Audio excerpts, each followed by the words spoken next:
Formidable, magnifique. Le temps de la culture congolaise, magnifique. Absolument, nous allons travailler pour cela. Nous allons travailler pour cela.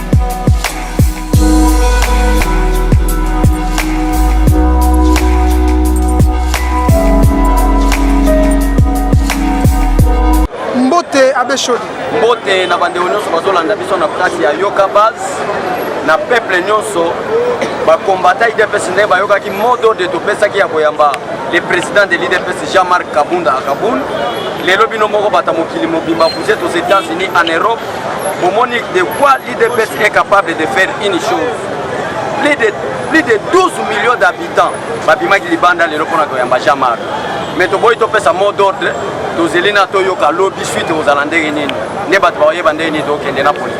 Est-ce que vous savez que na baliété de to savez na baliété ezande eloko directeur ya cabinet ya président de la République asali ça viole les statuts du parti, ça viole même les règlements d'ordre intérieur. Il est le directeur du cabinet, il doit s'occuper de la présidence et non de l'IDPS. Ce n'est pas Moukoko ou mon vieux Jekobea que je respecte qui engage l'IDPS. Quand on parle de l'IDPS, c'est le secrétaire général ou le président du parti. Ni les secrétaires nationaux n'engagent pas l'IDPS. Les décisions finales du parti, ça provient du président du parti ou du secrétaire général. Mais je suis vraiment très désolé, mon frère journaliste, de voir le directeur à cabinet parvenir au Benga. Il est devenu qui? Réconciliateur.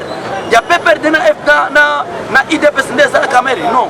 Biso na IDPS tolingi ba blague te, tolingi to tongande mboka. Osomona, n'a rien à voir na combo ya coalition. Mais ça qu'on répondre au canton d'après yo. Est-ce que mon vieux fils Moko n'engage pas l'IDPS après? Mais comment est-ce que va faire la bêtise? Même au babenga ceux qui magique, au babenga mokonzi ba beret rouge à parvenir kolo bageno. Maintenant to se réconcilier IDPS na sima directeur Vital Kamerhe comme si au sein du parti il n'y a pas de cadre capable de la réconciliation. Le problème est que mon frère journaliste, il y a FCC, il y a des indisciplinés politiques. Alors, Jean-Marc, le président du parti, il a recadré Bango. A recadré Bango pour entrer. Puis on a Bango et Gariza Moulaï, donc ça, on a polémique. Merci beaucoup. Kasi tout le monde a présent Jean-Marc Kabunda kendana mibembo azongaka abimaka zongaka kasimbala oyo tomoni ndenge boyambeli ye tolobisaka likambo eza na Césali kobanga à propos ya FCC to ezani te tozobanga te tozana ko préparer ndenge ni to boma assemblée nationale na boy nazala hypocrite. Article 148 de la Constitution est clair. Au cas où il y a une crise entre le gouvernement et l'Assemblée nationale, le président de la République, en cas du garant de la nation, peut dissoudre l'Assemblée nationale. Les crises de Kobanda n'avaient insulte la FCC envers les cadres du parti en commençant du président de la République. Né à moi, Jean-Marc Kabunda répondait, mais à qui a Kabunda? Bison a été dans la partie très respectueux. Jamais tu vois Félix Tshisekedi le président du parti, tu vois sous Jean-Marc Kabunda quoi secrétaire général. Tu vois Jean-Marc Kabunda parce qu'il est secrétaire général. Maintenant président du parti, lui maintenant les lions de l'IDPS et Sengelito. N'a rien à voir avec la FCC. La FCC, tu as un problème. Bango nyonso eka déjà modo de bagonage. Mikolo verbe na Kinshasa ça yekola konage. C'est ça clair. Mais on dirait moi on yekola konage. Ils ont bombé l'eau on a c'est wana. Ils ont bombé l'eau côté pour nous expliquer na peuple congolais que na IDPS na sorti à bana Israël na kati Égypte et ça makambo mibale kokani. Osomona Pharaon a libéré le peuple qui a été pris en otage. Pharaon maintenant, nous avons lobby que le peuple a libéré Bango Bakeni.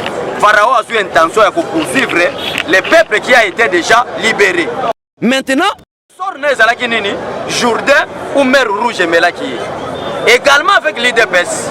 Néanmoins, je suis nager parce que l'IDPS n'a débit, et Zandeng sorti à Israël.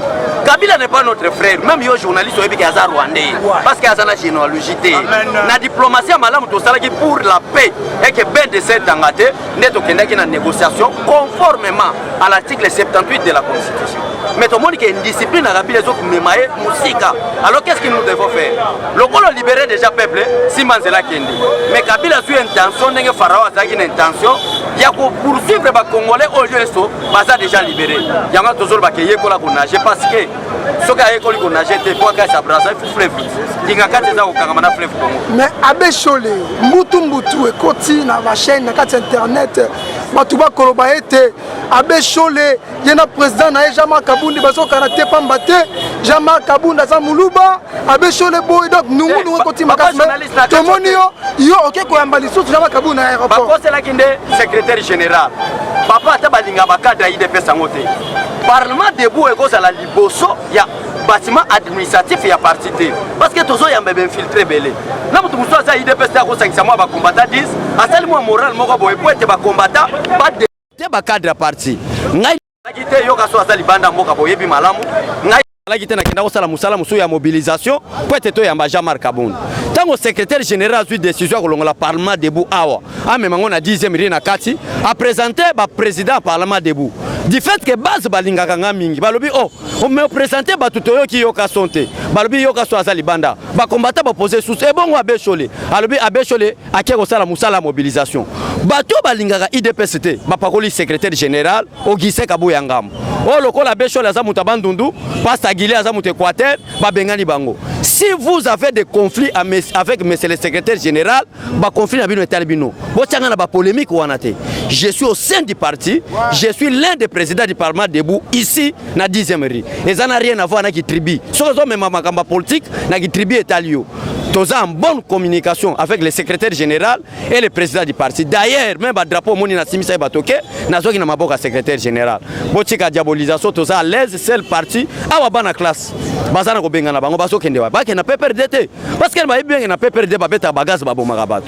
Baso ke na SIDT parce que ba ibi baza étranger. Baso na IDPS parce que ba ibi c'est la charge au IDPS azana ngo pona ko sunga ba parents. Ndev nyango so mona balinga ba cha diabolique wana. Abbé Cholé. On est au Tikoya, président Jean-Marc Kabound. C'est que Kolokoya, on est au Tikaye, parce qu'il n'y a pas pardon. Té, Boula Lelo Zala qui toque n'a parlé du peuple, après ça, mot d'ordre. T'es pas après ça, Jean-Marc Kabound déjà boyango. Comment ça genuer? Yo yebi malamu ke Kabila za frère Rabi sauté. Est-ce que mon Colombo a conseillé Bolimi c'est un étranger? Jean-Marc Kabound a sa généalogie na Congo. Nandenga bandi politique, Kabila uti wapi? Ako démissionné té. Batu bazo bosana ozomona mo vient nga Shadari na lingake mingi ozomona mais alukate mutu a passé même école primaire ta sakana parce que na FCC l'homme le plus idiot c'est Kabila lui-même. Alors alingakate maintenant alingakate idiotie na ye abimisango na présence à batu. Maintenant ba commissaire Shadari lokola la personne la moins intelligente. So ba na posa ko sala bilo mo buzoba bo shabu to mo fa boya kana ye ba mona ende Shadari ke yonde ozwa tozo kwa moi kizengi na biso pour le ba makamba buzoba ozomona berere nyonso o basana FCC balukaka mutu azamu azoba na kati na bango selo bata FCC baloba mutu amu azoba na kati na bango nde Shadari yango zo bilo nyonso Shadari lobaka ezaka lokwa bizengi preuve la puis même na kati ya campagne baboya ko tia même longine ne Fiji balobi elongi aboy na ko sala ngo campagne te donc comprendre na lingana lobele mabe wana te mais na répondre parce que aza professeur d'université un professeur d'université mais bazo benge kombo mais c'est coup sur coup mais bon se poser la question pourquoi on appelle Shadari un professeur d'université coup sur coup parce que biso IDPS to sala ki marche na moi na butu apesi ordre ba ko tumba bande ko na biso na siège alors lokola za la personne la moins intelligente ba pese pe l'homme coup sur coup je peux comment na sotambola mais c'est coup sur coup na pe perdre na bango a Gombe a comment pe Shadari secrétaire permanent il a pe perdre l'homme du coup sur coup kenel la Gombe mona yomoko donc je ne comprends pas un professeur d'université yango so mona vieux Shadari vraiment limbisa na sa une intention ko lo ba mbete mais na so manquer ba moni na ko traiter leo yango na lubiki uzala kwa moi kizengi donc problème moi ezate slogan oyo ebangisa ba slogan na bango oyo on a 2006 100% sûr en 2011 100% sûr mais en 2018 en 2018 voilà voilà coup sur coup baraté 2023 100% sûr à cause nanu Mon cher, ceux qui Kabila commis na 6e mois 2020 na mboka oyo ya katanga mutu. Maman nanga. Kabila soki na 6e mois 2020. Félix Tshisekedi problème zani niveau intelligence est élevé. Majorité ba kombiso nyonso na omona nga bechole na ba vie obemi naku na ba Martin Fayulu na ba Shada to na niveau capacité intellectuelle ndenge moko. Muto nyonso l'équipe biso c'est Félix Tshisekedi. Ozomona. Siko po lokolo za na capacité moko muke moyo comprendre Félix ezate. Donc biso ne ba to comprendre ka to comprendre politique Félix azobeta, il faut pas comprendre info zala au l'école école primaire, aux appels récitation ba benga les corbeaux et les renards. Les ans de politique Félix Tshisekedi parce que Kabila za na fromage. Fromage na mundo il faut flatter muto na bonjour que vous êtes joli. Dès Félix a dit que vous êtes joli, Kabila a dit fromage ça na mundo pour répondre amen et quoi Félix a le côté. Maintenant il faut te recadrer Kabila comment est-ce que tu chasser Libanda Mbok. Papa na zo 6e mois le 30 juin na lobby que d'ici 6e mois le 30 juin à 2020 tu refaites Kabila Rosala Wate. Né yango zomona nzamba lobby na ma communiqué les Égyptiens que vous voyez aujourd'hui, vous ne les verrez plus jamais. Les Chadar, les FCC, les PPRD que vous voyez aujourd'hui, vous ne les verrez jamais. Parce que le ministre de l'Intérieur est arrêté, mais bon, le Belate. Depuis Congo, on n'a jamais arrêté le ministre de l'Intérieur. Au sein du ministère de l'Intérieur, il y a combien de services? La police, la NER, la DGM. Le service, on a un service à sécurité. Mais sur l'article 103 de la Constitution, le service à sécurité, c'est un rôle la protection des personnes et de leurs biens. Mais Doli Makamba Bongo Liango, a commis que la tuerie des personnes et de leurs biens. Il y a un petit 10 ans, mais ça calme avec Fatih Tokende Moussika. Merci vraiment Nzamba Pambola bino peuple congolais boza la calme bo s'abonner mingi na chaîne na bino oyo parce que lobby na tongo to ça la mobilisation na parlement de Bouya Sando Mobimba 5 heures boza la déjà abonné bo yamba tous les présidents parlement de lobby na pesi mbote na Chantal Alphonsine Mbuyulu Kadi Muluba solo moi c'est à peine na niveau à Bruxelles Marie-Claire Chango ndeko nanga mubunda idiofa mais elle la fatika mais koleka ngaite donc batu baza belé maman Angèle Mpumbu na niveau à Virginie aux États-Unis azane Kassaye mais alobi que non abechole 2023 za député national zo mbongo kende na yese kende ça la deuxième cycle ngamo on a financé campagne nayo so ya koyebisa kana trahi Félix Tshisekedi jamais na trahira tozana bango tili fobo na 2023 ngamo on a président assemblée nationale pour tout ça la constitution et que Jean-Marc Kabunda comme vice-président assemblée na vice-président de la République Félix président de la République ngamoko président ya assemblée nationale bon mon ndenge to kolokota bato les fouiner to fouiner de les passer parce que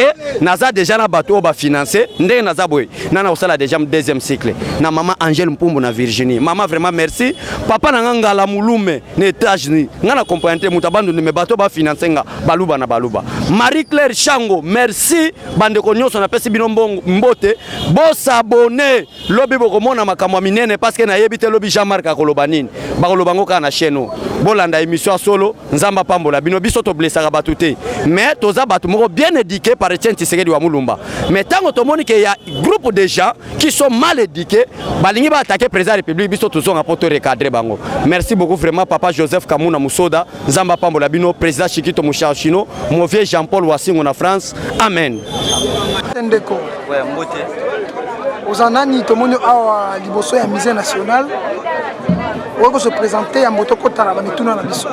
Bon, on a un camarade Kevin Zouani, président sectionnaire à ECT Bandalungwa, Moïse Kamama, honorable Bamala qui face au président national à parti, Félix Moumar comme secrétaire général et puis tout ça bon la ville à Kinshasa où est Kamami honorable Papi Kale.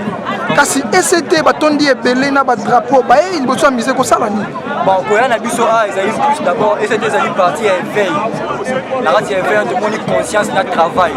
Donc, le travail pour accompagner Mboka na biso et puis, le regroupement politique na biso à AB, nous allons évoluer bon na idée émergence, peut-être pour accompagner l'idée aux alliés, il y a Moutuya, pour devenir misé, et aussi Kalara Libela comme patrimoine national à Mboka na biso. Raison pour il y a ma casse pour accompagner les chefs de l'État en place, à Moussa Naé et puis la continuité à programme Naé. Longo na chef de l'État bozana a le sika oui chef de l'État na kati ba konyo sa mboka bazana kati pona cérémonie ya inauguration à musée et puis biso toye pona ko accompagner ba na idée wana et puis tout faire émerger mboka na biso ni nyango ko koloba na bae oyo ba bebisaka ba bien ya mboka to okoloba nini mpona importance ya musée oyo?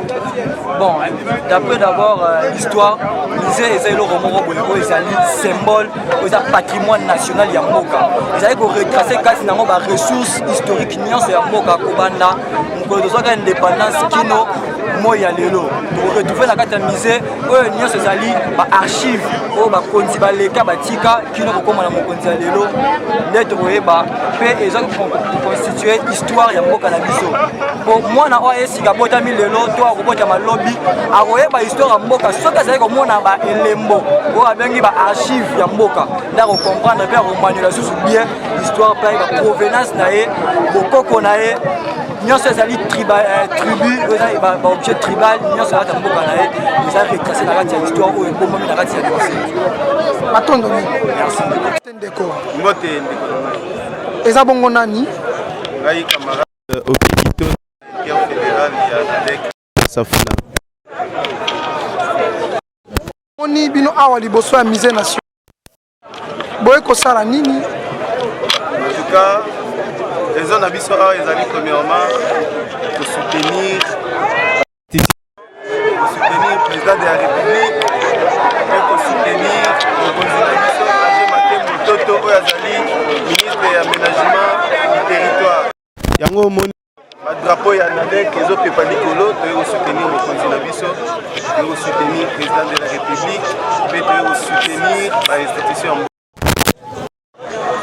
bongo okobeso mokie mpona parti na bino. Parti na biso kombo nango ANADEC, Alliance des nationalistes pour la démocratie et l'émergence du Congo. Parti cher ya camarade honorable excellence Agé Matembo Toto yango oza komona wana azali ministre azo servir mboka na gouvernement. Il est ministre de l'aménagement du territoire national.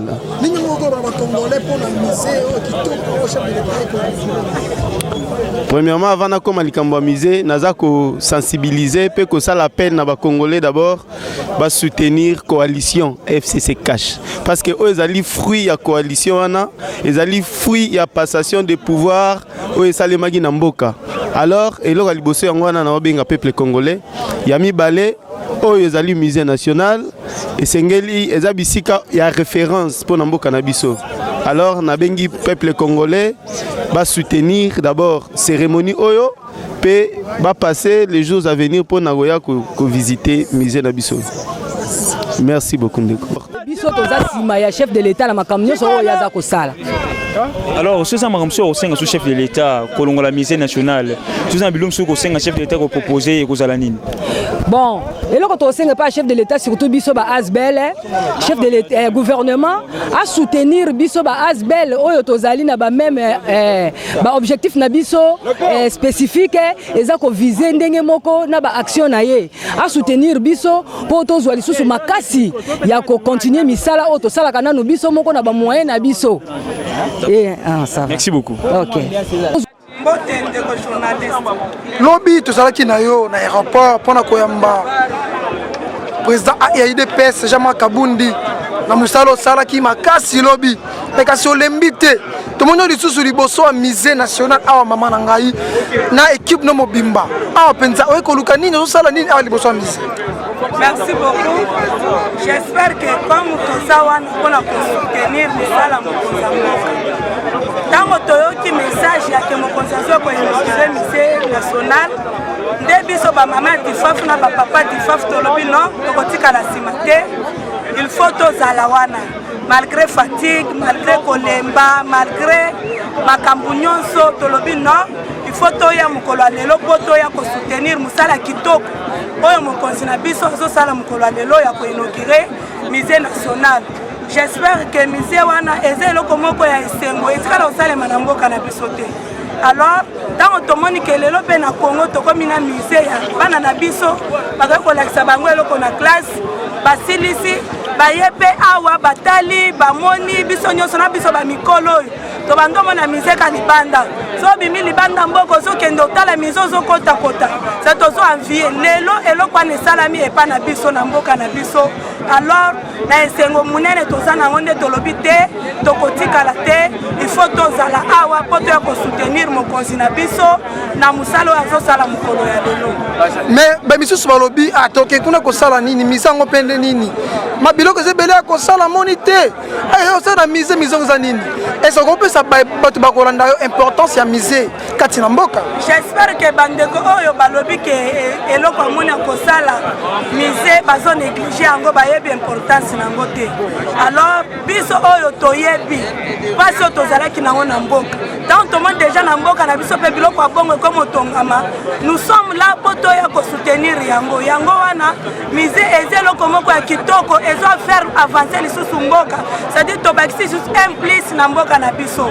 Alors eza eloko ya esengo ya mutu nyonso vraiment ifale tozala awa epele mpo tosoutenir yango mpo biso nyonso tosepela elongo na mokonzi na biso. Nini yango okoloba na bato bakolanda yo sikoyo? Nazoloba na bandeko na biso nyonso libanda mboka na mboka Congo nyonso bisika nyonso bandeko baolanda biso vraiment bazala actif bazala nsima mokonzi na biso mpo basoutenir baaction na ye nyonso parce que susi na biso eza ke Congo lobi ekoma neti na minute toanfiaka bamboka mpo tozoanfie mais lelo soki tomoni na mboka na biso makambo ya bongo ekoma osalema eza déjà pa ya monene. Alors tozobengisa bandeko nyonso baza libanda baza na kati ya mboka awa sur place vraiment basoutenir mokonzi bazala nsima ya vision ya président mpo tokende liboso elongo na mokonzi na biso. Merci mama président. Merci beaucoup. Mbote papa ezali bongo nani? Je me nomme Papa Ngabulu Ngamoza Nisanga ya Abi. Lelo nalingi nalakisa ke mise ndenge ezali awa ezali po ekoma boye ezali babiloko ezalaki na kati ya bamboka eko biloko wana ekoma awa na baannée 1970 avec les frères Joseph Cornet oyo azalaki directeur ya ministère national basengaki ke bato bakoka kozala na courage ya kokende na bamboka mpona koya na oyo nkita ya mboka batia yango na esika oyo esengi bani. Alors na yango balukaki bato yango baza kozwa biloko na bamboka mpona koya na yango ezalaki mpe mpasi bamosusu mpe bakufa mpona nini parce que biloko ezalaki baœuvre de l'esprit mpona ezalaki baœuvre de l'esprit kokomema yango mosusu na kati ya nzela egangi bato basali baaccident bato bakukani. Alors en ce moment là babengi biso na musée national comme des récolteurs de musée. Maintenant na place oyo ndenge ezali boye eza une grande coïncidence mpona nini parce que bato oyo bazalaki barécolteur ya musée oyo bazwaki babiloko na mboka mpo baya nango baya kotyango na ndako oyo lelo bato wana bakotaki na kati ya lisanga wana babengaki yango association des antiquaires. Mais en 1997 avec l'avènement ya musée Laurent Désiré Kabila il y a eu ce qu'on a appelé le consortium d'art.